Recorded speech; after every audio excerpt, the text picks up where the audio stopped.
பிறனில் அன்பு கூறாதவன் கண்காணாதவனில் அன்பு கூறுவானோ?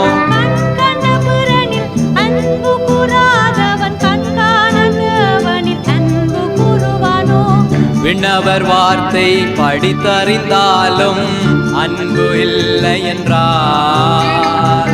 விண்ணவர் வார்த்தை படித்தறிந்தாலும் அன்பு இல்லை என்றார். ஒன்றுமில்லை நான், ஒன்றுமில்லை நான், ஒன்றுமில்லை நான். அன்பு எனக்கு இராவிட்டால் ஒன்றுமில்லை நான்.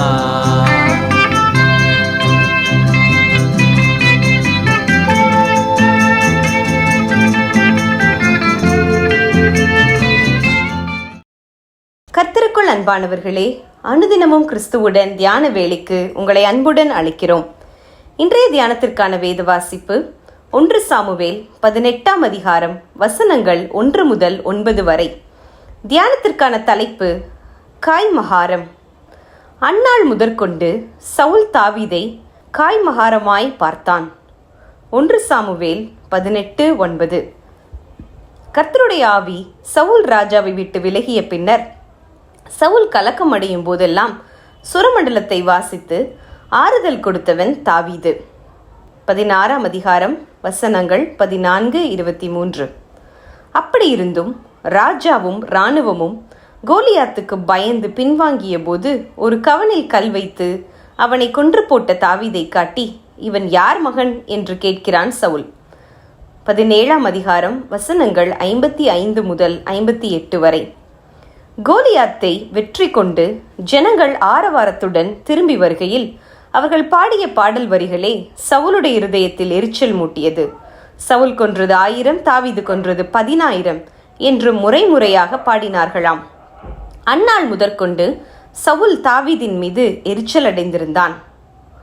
ஒரு பாடல் தாவீது செய்த அளப்பரிய நன்மையை சவுலுக்கு மறக்க செய்தது. இன்னும் ராஜாங்கம் மாத்திரம் அவனுக்கு குறைவாயிருக்கிறது என்று சவுல் சொன்னதிலிருந்து அவனுக்குள் எரிச்சல் வேரூன்றி வளர ஆரம்பித்து விட்டிருந்தது. இதை அறியாத தாவீது வழக்கம் போல சுரமண்டலம் வாசித்த போது சவுல் தன் ஈட்டியை எறிந்து தாவீதை உருவ குத்த பார்த்தான். 2 தடவைகளாக தாவீது தப்பினான். மக்களின் ஆதரவையும் பிரியத்தையும் சம்பாதித்த தாவீது தன்னையும் கொன்று போட்டு ராஜ்யத்தை கைப்பற்றி விடுவானோ என்று சவுல் தாவீதுக்கு பயந்தான். இதைத் தொடர்ந்து சவுல் தான் மரணிக்கும் வரைக்கும் தாவீதை கொன்று போடுவதற்காக தன் ராஜ்ய அலுவல்களையும் விட்டு தாவீதை பின்தொடர்ந்து கொண்டிருந்தான். மனதில் தோன்றிய எரிச்சல் சவுலை என் நிலைக்கு கொண்டு வந்து விட்டது பார்த்தீர்களா? ஆனால் ஏற்கனவே கர்த்தர் ராஜ்ய பாரத்திலிருந்து சவுலை தள்ளி சாமுவேல் மூலம் தாவீதை சகோதரர் நடுவே அபிஷேகம் பண்ணிவிட்டார் என்பதை இந்த சவுல் அறிந்திருக்க வாய்ப்பில்லை. உண்மையில் தாவீது இஸ்ரவேலுக்கு பெற்றுக் கொடுத்த இந்த பெரிய வெற்றியை கொண்டாட வேண்டிய சவுலுக்குள் ஒரு பாடல் எரிச்சலை மூட்டிவிட்டது. எரிச்சல் கொலை செய்யும் அளவுக்கு சவுலை ஏவிவிட்டது என்றால் எரிச்சல் உணர்வை நாம் சாதாரணமாக எடை போட முடியாது. அதை கொலை பாதகத்துக்கு சற்றுத்தான் தள்ளி நிற்கிறது என்பதை இந்த சம்பவம் நமக்கு உணர்த்துகிறது. தேவ பிள்ளையே, நமக்குள் துளிர்விடும் எரிச்சல் பொறாமையை பெரிதாக நாம் வெளிக்காட்டுவதில்லை. நமக்கு கீழ் உள்ளவர்கள் புகழப்படும் போது, உயர்த்தப்படும் போது நமது கட்டுப்பாட்டை மீறி இந்த எரிச்சல் நமக்குள் எட்டி பார்த்துவிடும். இது கொடூர பாவம்.